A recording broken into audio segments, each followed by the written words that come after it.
When the world was hit with a pandemic this year, we saw a common scene across the world. People all over the world were rushing to supermarkets to fill up and stock up on food, emptying shelves. For us here in Singapore, the urgency is greater, especially since we import 90% of our food. In 2019, Singapore embarked on a 30 by 30 strategy where we hope to produce 30% of our food by the year 2030. It's a huge, aggressive goal. So how do we harness technology and drive innovation to build food and agri-tech companies here in Singapore? Welcome to this episode of the Digital Feed. My name is SzeKi from SGInnovate, and today I have the pleasure of having Johnny Teo from Enterprise Singapore to speak with us about food resilience in Singapore. Johnny, thank you for joining us today. Maybe you want to tell us a little bit about yourself and what it is that you do at Enterprise Singapore. Thanks, SzeKi, for inviting me to this session. I'm Johnny, Executive Director for the Food, Healthcare and Biomedical Cluster at Enterprise Singapore. I've actually spent a number of years in Enterprise Singapore and its predecessor in the front line, working with SMEs and startups, and particularly tech companies of different nature. And prior to this, I was also in the seeds team, co-investing with the local tech investors into interesting tech companies, which we'll talk about later. Thank you. Let's start off the session and talk about the role of technology and innovation ecosystem here in Singapore. What, in your view, is the importance of investing in technology in this space in agriculture and aquaculture companies? I think, as we all know, today we live in a digital era where innovation is top of mind. Technology has also transformed many sectors over the last couple of decades. And I think the agri and aquacultural sectors remain one of the last frontiers. We believe that by investing in technology, there's potential for us to reap more productivity benefits and at the same time create new sources of food products that will augment the options in terms of food for our population and that of the world. By doing this well, we can also overcome some of the constraints that the world is facing, as well as address some of the underlying trends that we observe. So for one, we know that the population is still growing, and it's estimated that by 2050, we have 9 billion mouths to feed collectively. Secondly, we are also living in a world where resources are getting increasingly more constrained, and we need to do more with less. And the traditional ways of farming may not work out over the longer term. Consumer preferences are also evolving, and many countries right now are seeing growing consumerism, where the population, because of the income growth, are demanding higher and higher in terms of the expectations in terms of food sources. And last but not least, we are also affected by climate changes. And today we are seeing that effect disrupting the farm operations across many countries. So taken all together, I think agri-food tech is the way to go. And to that end, from Enterprise Singapore's end, we see this as a means to help invest ahead of time to grow new capabilities for our companies and potentially create new opportunities for the existing food manufacturers in the landscape. Fantastic. You talked about innovation. And I think we can agree that when we're talking about innovation, startups play a very important role. So what do you think the role would be in terms of companies and startups and how they can help to drive innovation? And how is Enterprise Singapore, because Enterprise Singapore works a lot with startups.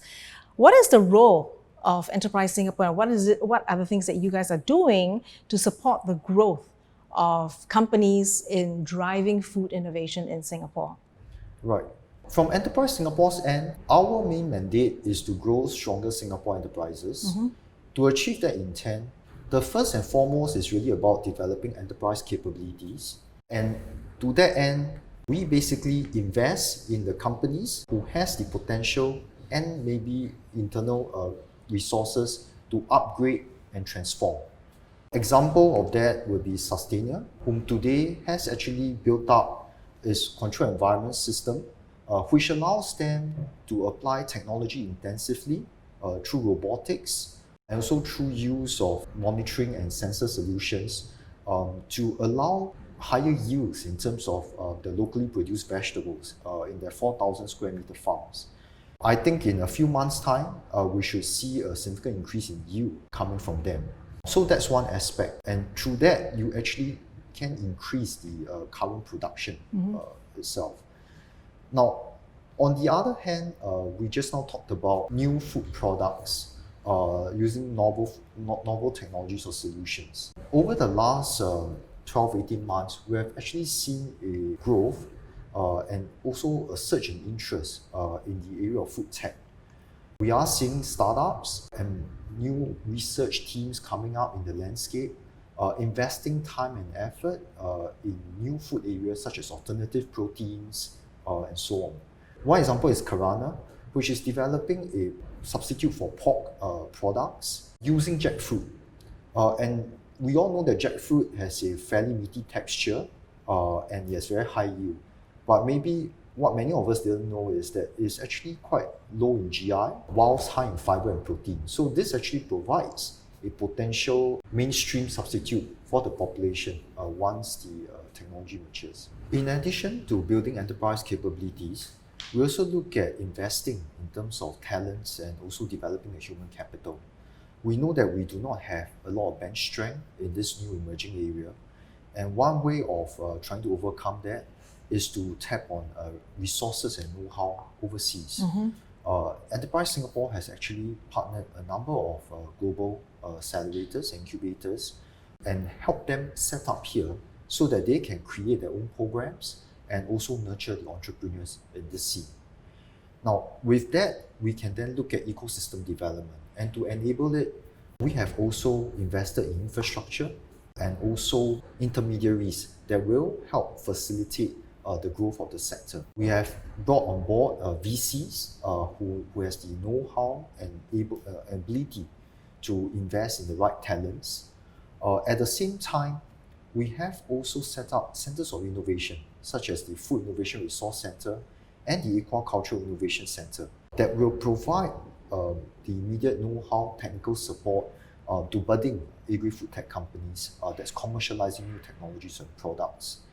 And finally, we will also then leverage this collective assets to foster partnerships across the ecosystems, not just domestically, but also internationally. We have a platform called the SGInnovate, which is a multi-agency initiative that brings together the lead agencies such as SFA, technical agencies such as A-Star, the Economic Development Board, and also Enterprise Singapore to come together and collectively contribute our know-how and resources to help companies. We have also onboarded 15 resource partners, and this includes Royal DSM, which today has set up an innovation center that is open to the industry to tap upon. And on the external front, we have started partnering global food hubs, such as the Food Valley in Netherlands, as well as the Monash Innovation Center in Australia.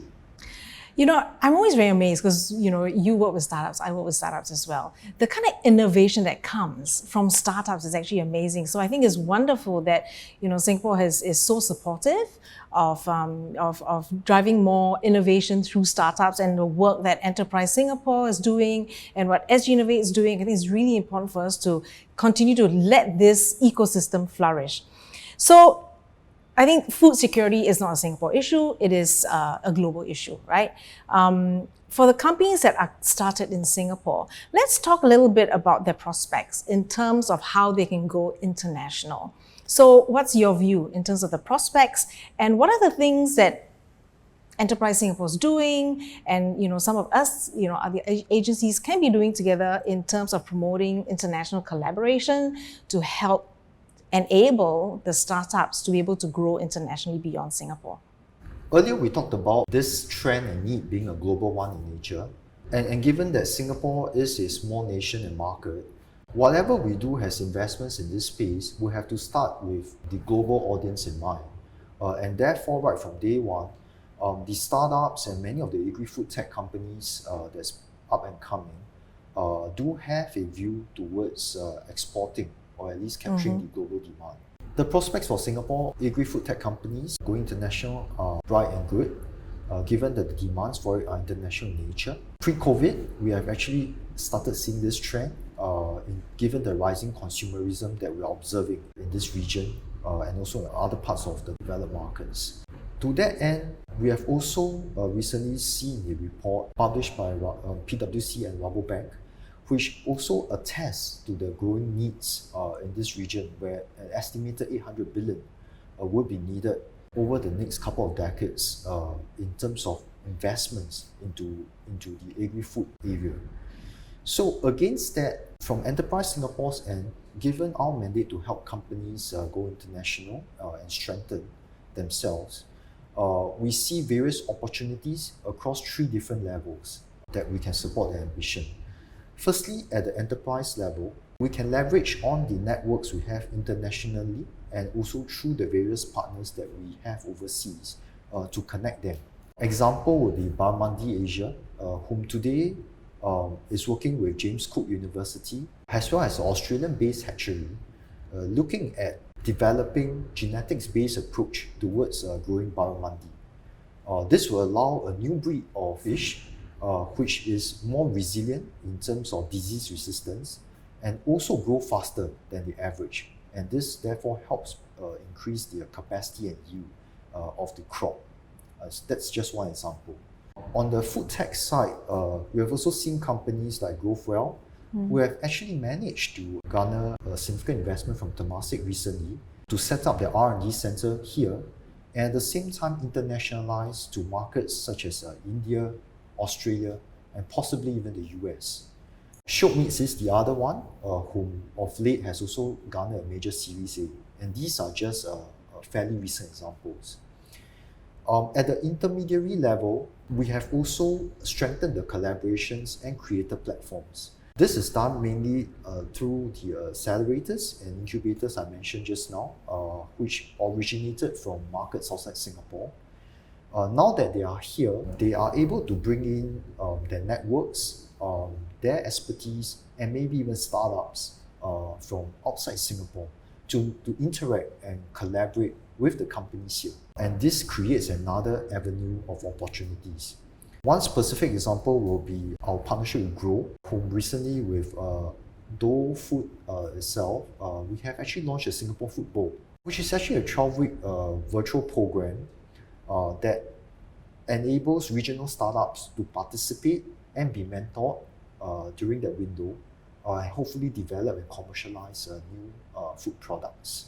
Through our subsidiary Seeds Capital, we have also worked with global VCs to co-invest into such companies, and that attests to the international collaboration. Last but not least will be SGInnovate, which I briefly touched upon. At the ecosystem level, through SGInnovate, we have worked with the likes of Australia and Netherlands in terms of connecting the food ecosystems. With the Food Valley, for example, we recently launched a joint innovation study looking at the opportunities in alternative proteins in both Netherlands and Singapore. And through that exercise, we will foster more collaboration opportunities for Singapore and Dutch companies in this area, as well as that of the research institutes. Beyond that, we have also worked with Norway, and we have an MOU with the Norwegians recently, which covers trade and innovation collaboration opportunities in the agri-food area. This covers networking sessions, roundtables, and business trips down the road when travel is allowed. And that will create more opportunities for companies in Singapore to interact with the global ecosystem. Johnny, you've covered so many areas in just that response alone, right? And that really shows the importance of all these different factors to drive innovation, right? From research to all the different players within the ecosystem to drive innovation, to collaborations and partnerships, whether it's with local companies, international companies, and international partners such as the embassies. And I always say, like in SGInnovate, we talk a lot about driving and building ecosystems. And I always say that it takes a whole ecosystem to help the founder, right? As they build and scale their companies and as they kind of scale outwards outside of Singapore internationally.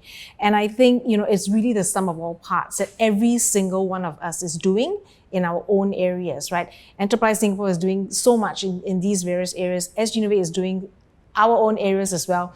I think it's really the sum of all parts of all of us coming together with the support of the government to really drive innovation from across the ecosystem and to help make these startups successful. So I think, thank you for that. It's fantastic.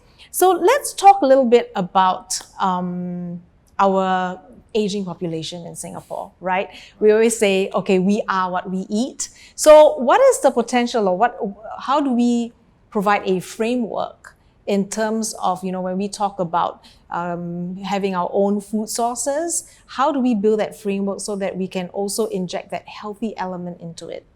Indeed, Singapore is indeed pressed with a major problem ahead.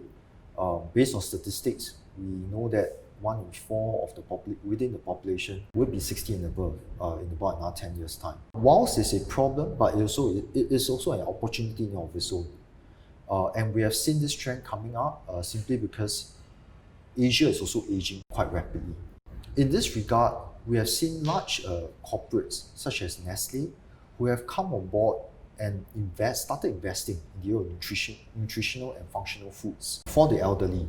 Because as we all know, as people age, they will still want to eat well and live well. And that's all what active aging means. Specific to frameworks, we will stand guided by what our health agencies and authorities have developed. And in this regard, the Health Promotion Board have actually launched nutritional and also dietary guidelines for the elderly in the last few years. Now, what we can do from an economic development agency standpoint is to build on top of that and bring our companies as well as the platforms onto it to therefore innovate and commercialize products that will address this demand. I'll just cite a couple of examples here. Starting with SzeKi Sim, as we mentioned earlier, SzeKi Sim is a platform that brings together the agencies, the ecosystem, and companies to kind of problem solve and also address some of the opportunities.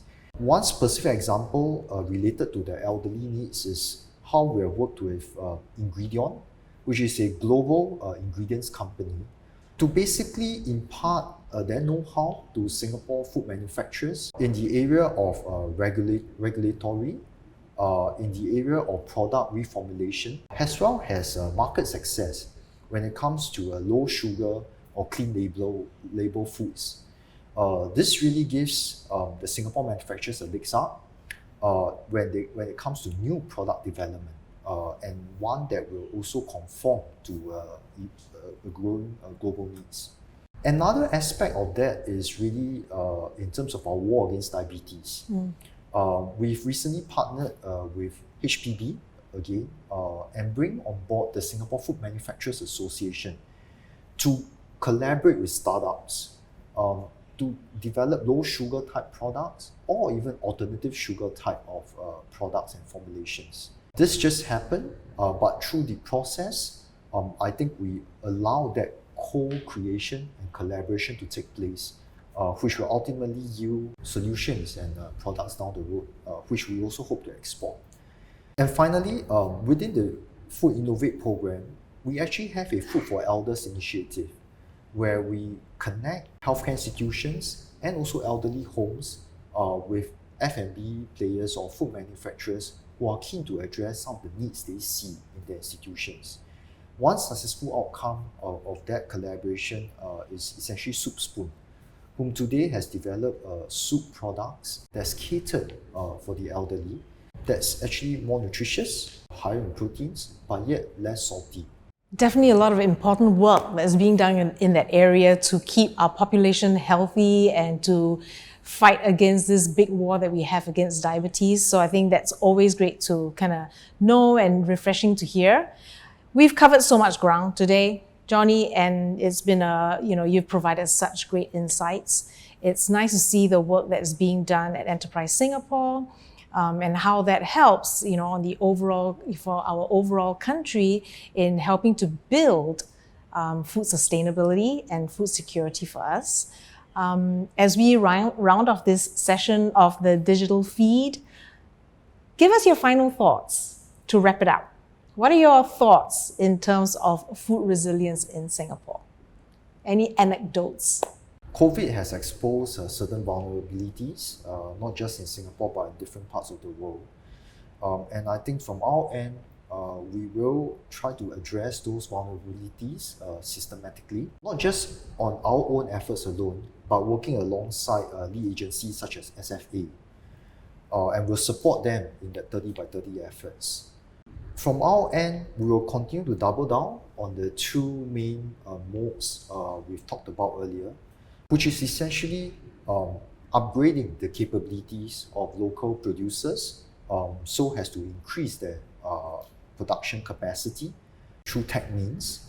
At the same time, given the growth that we have seen in the agri-food tech arena, and also the interest globally from investors, VCs in this space, we will also support that part of the growth and continue to strengthen the networks and collaboration opportunities for our companies and also with partners both domestically and overseas.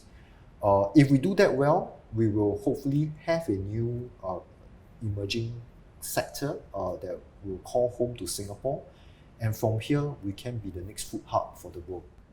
Thank you very much. I think that is such a positive note to round it off on. And you talked a lot about COVID presenting challenges, but I also like the fact that you honed in on the opportunities that it presents. And so with that, I'd like to thank you for watching the digital feed.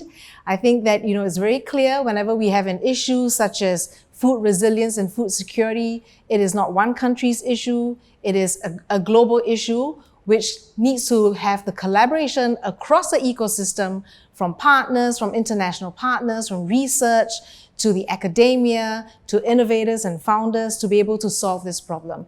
It's been a pleasure. Thank you very much. Thank you again, Johnny. And thank you for watching, and do not miss the next episode of the Digital Feed.